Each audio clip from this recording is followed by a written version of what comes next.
டக்குன்னு செய்வோம் பார்த்தீங்களா, அதே மாதிரி தான் இதுவும் செய்ய போகிறோம். இது வந்து குழந்தைங்க பெரியவங்க எல்லாமே விரும்பி சாப்பிடுவாங்க. வாங்க பார்க்கலாம். ஃபஸ்ட்டு வந்து நான் வந்து பாஸ்தாவை ஒரு சுடுதண்ணீர் வந்து வேக வச்சு எடுத்துக்கலாம். நான் வந்து ஒரு பாக்கெட்டில் அரை பாக்கெட் தான் போட்டுக்கிறேன். இதை வந்து ஃபஸ்ட்டு வந்து நல்லா வேக வச்சு எடுத்துக்கலாம். அப்படியே கொஞ்சம் தேவையான அளவு உப்பு போட்டு வச்சுருங்க. அப்போ தான் வந்து பாஸ்தா நல்லா பிடிச்சி வைக்கும். பாருங்கள், இப்படி ஒன்றோட ஒன்று ஒட்டாத அளவுக்கு வந்து நம்ம வந்து வேக வச்சு எடுத்துக்கணும். அதுக்கப்புறம் வெந்ததுக்கப்புறம் வந்து இது வந்து வடிகட்டிடலாம். தண்ணி வந்து வடிகட்டி எடுத்துக்கலாம். பாருங்கள், சூப்பராக இருக்கும். அதுக்கப்புறம் பார்த்தா நம்ம எப்பவும் போகலாம். ஒரு கடாயில் எண்ணெய் காஞ்சது, கடுகு பொரிஞ்சதுக்கப்புறம் பார்த்தீங்கன்னா ஒரு சின்ன வெங்காயமோ பெரிய வெங்காயமோ நம்மகிட்ட எது இருக்கோ அது வந்து யூஸ் பண்ணிக்கலாம். கருவேப்பிலை, நான் எப்போவுமே பச்சை கருவேப்பிலை தான் யூஸ் பண்ணுவேன். நீங்கள் அதே மாதிரி யூஸ் பண்ணிக்கோங்க. ஒரு சின்ன தக்காளி எல்லாம் போட்டு இது பண்ணதுக்கப்புறம் இந்த பாஸ்தாவை வந்து நம்ம வடிச்சு வச்சிருக்கோம் பார்த்தீங்களா, அதையும் இதோட கொட்டி மிக்ஸ் பண்ணிட வேண்டியதான்.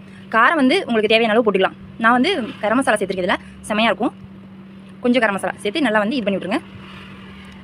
இந்த மசாலாலாம் நல்லா அதோட ஒட்டி வர அளவுக்கு நம்ம வந்து இது பண்ணிடணும். சூடான சுவையான பாஸ்தா ரெடி. இது மினி டிஃபன் எப்போ வேணாலும் நீங்கள் வந்து ரெடி பண்ணி சாப்பிட்டுக்கலாம். இந்த வீடியோ பிடிச்சிங்கன்னா லைக் பண்ணுங்கள், ஷேர் பண்ணுங்கள், மறக்காமல் நம்ம சேனலை சப்ஸ்கிரைப் பண்ணுங்கள், சப்போர்ட் பண்ணுங்கள். ஓகே, பாய்.